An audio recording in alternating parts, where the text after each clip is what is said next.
जन्म के दाता मात पिता है, आप करम के दाता है। आप मिलाते हैं ईश्वर से, आप ही भाग्य विधाता है, आप ही भाग्य विधाता है। दुखिया मन को, रोगी तन को से जुड़ी है। इंसान अपने धर्म पर आंखें मूंद कर विश्वास करता है क्योंकि उसे लगता है कि यही उसके भगवान का आदेश है। लेकिन कुछ लोग भगवान के नाम पर इंसानों को हमेशा ठगते आए हैं। वे लोग दूसरों के विश्वास का फायदा उठाकर अपनी जिंदगी ऐशो आराम से जीते हैं। तो किशोरी उसे रंग लगाने से मना कर देती है। वो कहती है कि सबसे पहले मैं जे कृष्ण लला को रंग लगाऊंगी और उसके बाद ही पूरे शहर के लोग होली खेलेंगे। फिर करसन उसे बहुत समझाता है कि ऐसा से बड़ा होता है और फिर वो वहाँ से चली जाती है। तभी जे भगवान को रंग लगाते हैं और उसके बाद होली का त्योहार शुरू किया जाता है और सभी लड़कियों में से सबसे पहले किशोरी को रंग लगाते हैं। उसके बाद जे किशोरी को अपनी चरण सेवा के लिए हवेली में आमंत्रित करते हैं। ये देख भाबू और घर के सभी लोग बहुत खुश होते हैं क्योंकि जे ने सभी को छोड़कर चरण सेवा का मौका सिर्फ किशोरी को ही दिया था। उसके बाद किशोरी चरण सेवा के लिए हवेली में जाती है। उस समय करसन सभी जगह पर किशोरी को ढूंढ रहा था। तभी किशोरी की छोटी बहन करसन को बताती है कि किशोरी को चरण सेवा के लिए चुना गया है। अब करसन को पता नहीं था कि ये चरण सेवा क्या होती है, इसलिए वो सीधा हवेली जाता है। फिर हवेली पहुंचकर करसन को पता चलता है कि अगर आम लोगों को चरण सेवा देखनी है तो उन्हें बदले में बहुत सारे पैसे देने पड़ेंगे और फिर वे कमरे के बाहर खड़े होकर खिड़कियों से देख सकते हैं। फिर करसन भी खिड़की के पास जाता है और किशोरी को देखता है, लेकिन उसने जो दृश्य देखा उसे देखकर करसन के पैरों तले जमीन खिसक जाती है। उस समय किशोरी महाराज जे के साथ संभोग कर रही थी और इसे ही कहते हैं चरण सेवा। ये देखकर करसन क्रोधित होकर किशोरी का नाम चिल्लाता है। फिर करसन बाहर से पहरेदार को धक्का देकर कमरे के अंदर चला जाता है। करसन को कमरे के अंदर घुसा देखकर खिड़की से चरण सेवा देख रहे लोग चिल्लाने लगते हैं कि करसन ने भगवान के काम में बाधा डाली है, उसे पाप लगेगा। लेकिन करसन उन सभी को चिल्लाकर कहता है कि वे सभी अभी यहाँ से चले जाएं। बताती है कि ये चरण सेवा है। उसके बाद वो करसन से कहती है कि तुम यहाँ से चले जाओ, मैं थोड़ी देर में घर आऊंगी। फिर करसन गुस्से में आकर वहाँ से चला जाता है। घर जाकर करसन करसन से मिलने आती है। फिर किशोरी करसन से माफी मांगती है और उसको समझाती है कि ये प्रथा बरसों से चली आ रही है। एक न एक दिन सभी स्त्रियां चरण सेवा के लिए जाती हैं, लेकिन करसन उस पर चिल्लाने लगता है क्योंकि अपने पति को छोड़कर किसी और के साथ ये सब करना प्रथा नहीं पाप है। फिर करसन किशोरी के साथ अपनी सब तो होता ही रहता है। उसके बाद जे किशोरी से कहता है कि आज से वो उसकी खास है और उसकी लाडली है। ये शब्द किशोरी के दिमाग में बस जाते हैं। फिर जे की खास होने की बात सुनकर वो खुश हो जाती है और वहीं पर सो जाती है। जब किशोरी सोकर उठती है तो देखती है जे वहाँ पर नहीं है और आंगन में टहलने लगती है कि चरण पादुका सामने वाले कमरे के बाहर दिखती है। फिर किशोरी कमरे के अंदर जाने ही वाली की खास हो। ये सुनकर तभी किशोरी जब चुपके से दरवाजे के अंदर झांकती है तो उसे पता चलता है कि वो तो उसकी छोटी बहन है जो ना जाने जे ने कितनी लड़कियों के साथ ऐसा किया है।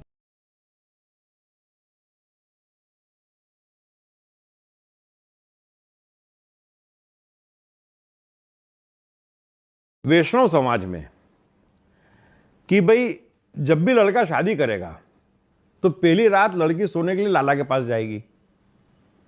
उसमें आश्चर्य की कोई बात नहीं है। और जाती थी और बड़ा उत्सव मनाया जाता था उसका। पति भी, सास भी, बहू भी, लड़की की माँ भी, लड़की का बाप भी। और अब भी होता है ये? अभी बंद हुआ है और शायद कहीं होता भी हो। हाँ, लेकिन ये स्पष्ट कर दूं कि सारे वैष्णवों में नहीं, लेकिन कुछ पर्टिकुलर या अधिकांश वैष्णवों में ये परंपराएं थी। लेकिन 200 साल ये चला। लाला मरे तो लाला का लड़का लाला, तो न उसको शादी करने की जरूरत, न किससे प्रेम करने की जरूरत, क्योंकि रोज वैष्णव में एक शादी होती ही थी। तो मुझे कहीं कोई आश्चर्य नहीं है। एक चीज समझ लेना, अंधविश्वास, टोटके, धर्म, इसमें गिरावट की कोई लिमिट ही नहीं है। और मुझे एक बात मैं स्पष्ट कह दूं, मुझे इसमें रत्ती पर न तो कोई सरप्राइज है ना कर रहा हूं। मेरी जिंदगी हो तो अभी एक लाला परंपरा थी, मालूम होगा, उस पर सीरियल भी बनी थी। एजुकेटेड थी, बड़े घरानों से तो थी ही, जैसे हम चर्चा कर चुके पहले। तो इतनी समझदार औरतें इस हेतु कैसे अग्री हो सकती है? ये समझदार है, कैसे समझदार है ये, मुझे आश्चर्य है। एक चीज़ बताओ कि आपकी शादी हो रही है, लड़की घर में आ रही है और पूरा परिवार मिलजुल के उसे लाला के पास भेज रहा है सुहागरात करने को। अब वैष्णव लोग तो काफी बड़े लोग हैं, नामी लोग हैं, धनवान लोग हैं, तो आपको लगता है समझदार है, पर समझदार ऐसा करते हैं? अभी तुम है, और लोभ जिसको पकड़ता है वो बुद्धिमान नहीं है, वो समझदार नहीं है। तुम्हारी जो परिभाषा है ना कि वेल एजुकेटेड है, बड़ी पोस्ट पे है, बहुत बड़ा बिजनेसमैन है, बहुत बड़ी सेलिब्रिटी है तो समझदार है, उसका समझदारी से कुछ लेना देना नहीं है। भय और लोभ पकड़ता है वो मूर्ख है, और वो मूर्ख कुछ भी कर सकता है, वो पाताल तक गिर सकता है।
मोको कहाँ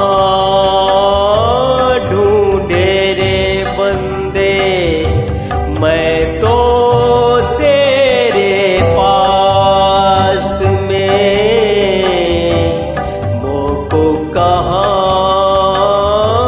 ढूंढे रे बंदे, मैं तो तेरे पास में।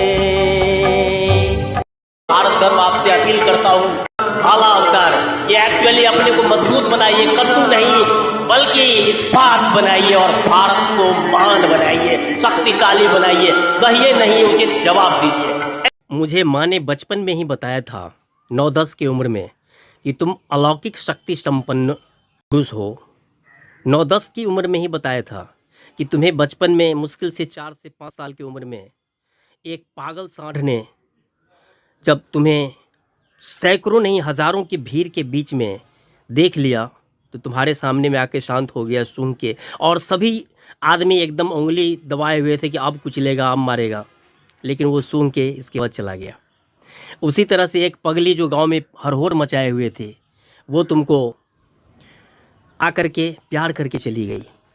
तुम अलौकिक शक्ति संपन्न हो, और मुझे बचपन में ही पिताजी ने बताया, यानी माँ ने बताया है कि बहुत दिव्य दृष्टि वाले लोगों ने कहा है कि ये भविष्य में देश और दुनिया मानवता के लिए बहुत बड़ा बड़ा काम करेगा।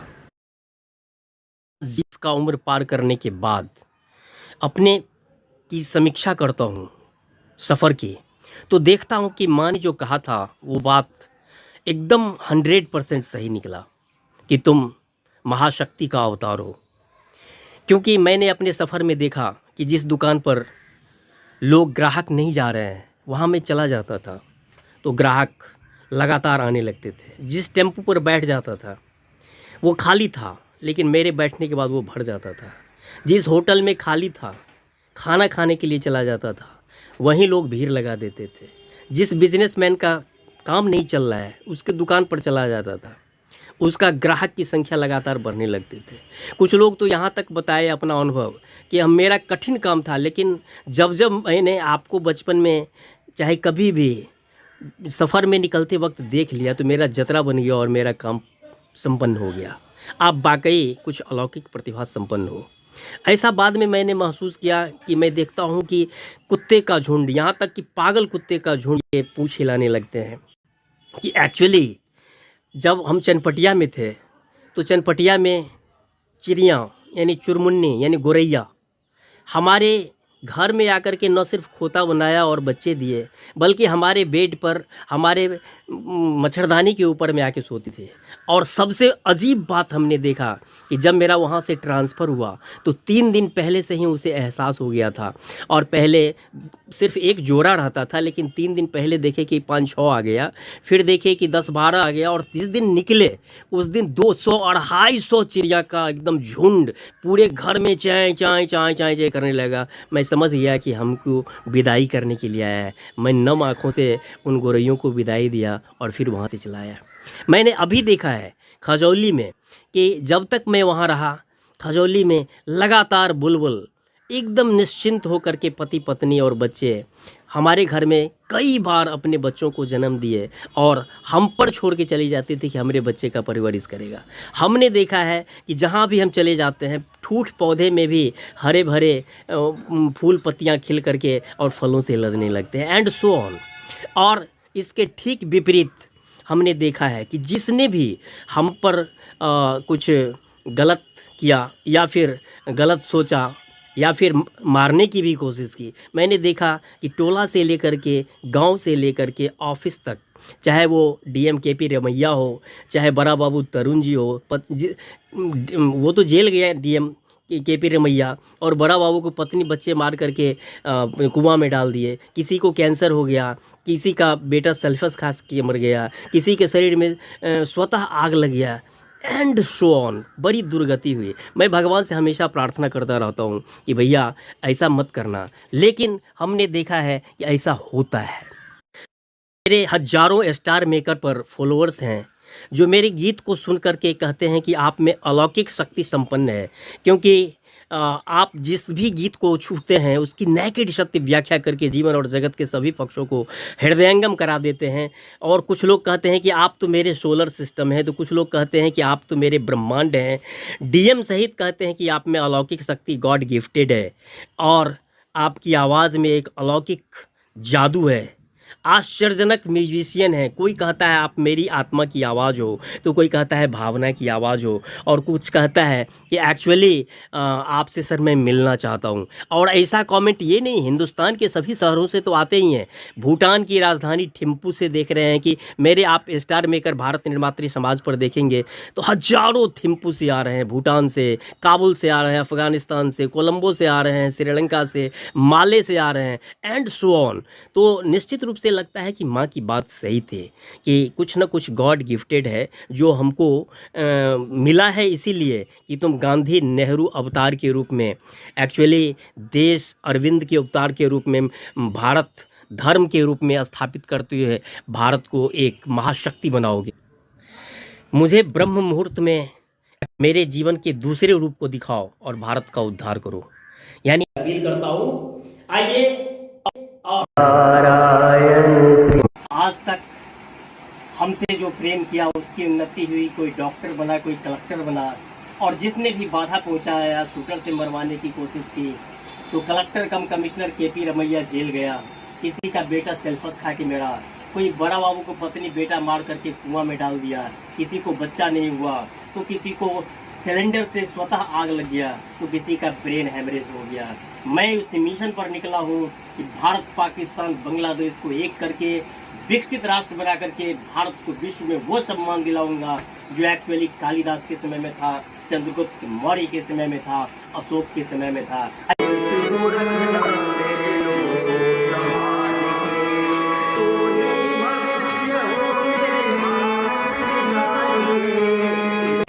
गांधी पटेल सर ने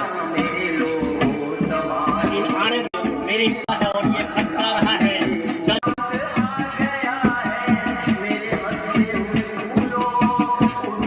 छलांग मार के आकाश को छू लो, अब गाड़ लो गगन में तिरंगा उछाल के, इस देश को रखना मेरे लोगों संभालिए। आपका भी उद्धार होगा, मेरे दर्शन करने से आपका उद्धार होगा, मेरी वाचा सुनने से आपका उद्धार होगा। ढूंढे रे बंदे मैं तो तेरे पास में, मोको कहाँ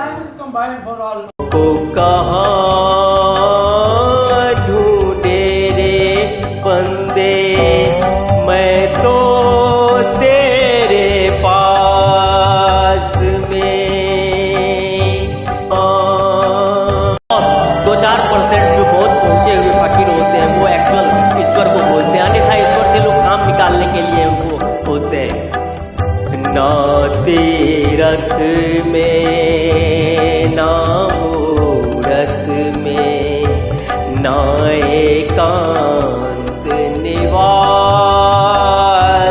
में ना मंदिर में ना मस्जिद में ना काबा कैलाश में मोको कहाँ ढूंढे रे बंदे। हे भगवान, हे अल्लाह ईश्वर, हमरा ई करा दिया, वो करा दिया, ई सफलता दिया, बस यही पूछता है। ना मैं जप में ना मैं तप में ना मैं व्रत उपवास में ना मैं क्रिया कर्म में रहता। मुझे आंख कभी नहीं चाहिए और मोक्ष भी नहीं चाहिए। बार बार भारत में जन्म चाहिए, वो भी वशिष्ठ वंश ब्राह्मण कुल में जन्म चाहिए। अधम ब्राह्मणों की चर्चा चलाई गई। उपाध्याय और चौबे, त्रिगुणायत, दीक्षित और पाठक। शिव भक्त होने के नाते खून खौलना लाजमी है। रितेश ने आगे लिखा, शिवाजी महाराज की विरासत को कमतर दिखाने की ऐसी बेकार कोशिशें बिल्कुल भी बर्दाश्त नहीं की जाएंगी। कोई भी आकर कुछ भी बकवास नहीं कर सकता है।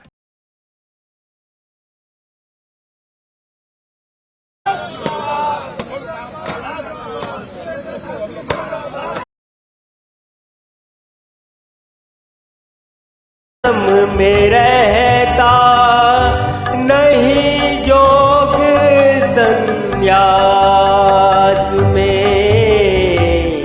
नेकेड सत्य यही है कि ईश्वर को हम लोग ज्यादा अपने ईश्वर को खोजने के लिए नहीं खोजते, बल्कि काम निकालने के लिए खोजते हैं कि हमको जीवन में सफलता दिला दो, औरत दौलत सत्ता शोहरत ये सब दिला दो। खोजी होए तो तुरंत मिल जाऊं, एक पल की तलाश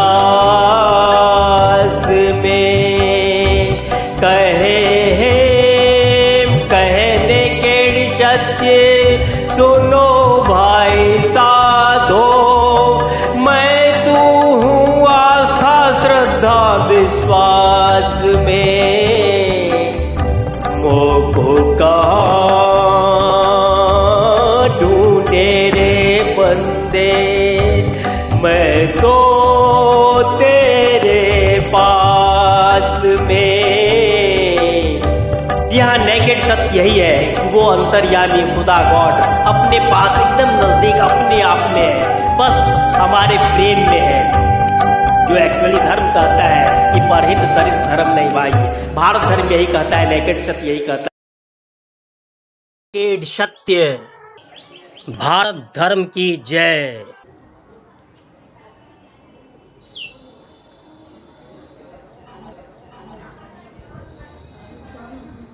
नेकेड सत्य शरण नहीं आयो,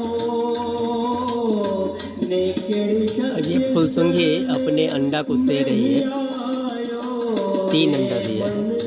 मूरख जन्म गवायो रे मन, मूरख जन्म गवायो। जी हाँ, भारत धर्म शरण नहीं आयो तो जन्म गवायो, क्योंकि जिंदगी इंसान का इंसान से हो भाईचारा। जी हाँ, हम आइए अपने पर्यावरण और प्रकृति के साथ तादात्म्य करके एक साथ जियो और जीनो की भावना के साथ एक दूसरे से लेते और देते हुए प्रेम पूर्वक सामंजस्य के साथ रहें। पृथ्वी इतनी छोटी नहीं कि हम लोगों की इच्छाओं की या आवश्यकताओं की पूर्ति न हो जाए, लेकिन हवा से यदि हो जाए तो अमेरिका जैसा खूंखार राक्षस पूरे दुनिया को गुलाम बनाने के लिए आतुर है। दोस्तों, मैं सांस्कृतिक प्रधानमंत्री, भारत धर्म अध्यक्ष, भारत निर्मात्री समाज यही कहता है। दोस्तों, मैं आपका सांस्कृतिक प्रधानमंत्री, भारत धर्म अध्यक्ष, भारत निर्मात्री समाज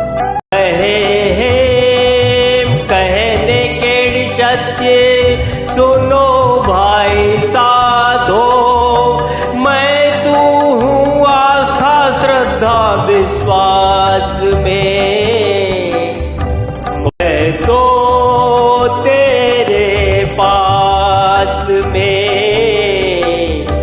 जी हाँ, नेकेड सत्य यही है कि वो अंतर्यामी खुदा गॉड अपने पास एकदम नजदीक अपने आप में है, बस हमारे प्रेम में है। जो एक्चुअली धर्म कहता है कि परहित सरिस धर्म नहीं भाई, भारत धर्म यही कहता है, नेकेड सत्य यही कहता है।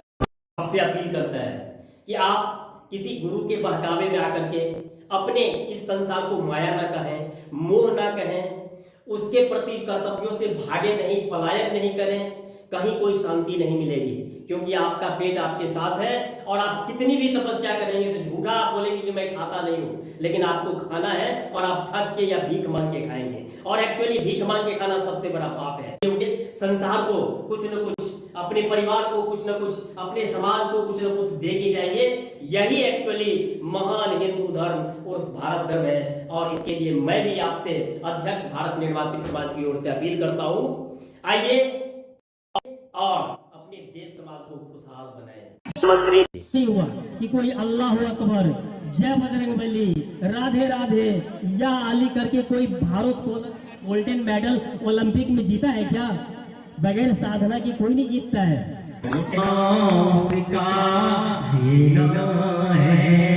जो जीवन देता है। निर्मात्री समाज का अध्यक्ष हूँ। अभी तक चेक एंड बैलेंस वो संतुलित नहीं रहा है, जिसके कारण मेरा देश बटा था मुस्लिम लीग हिंदू महासभा के आपसी टकराव में। लेकिन भवानी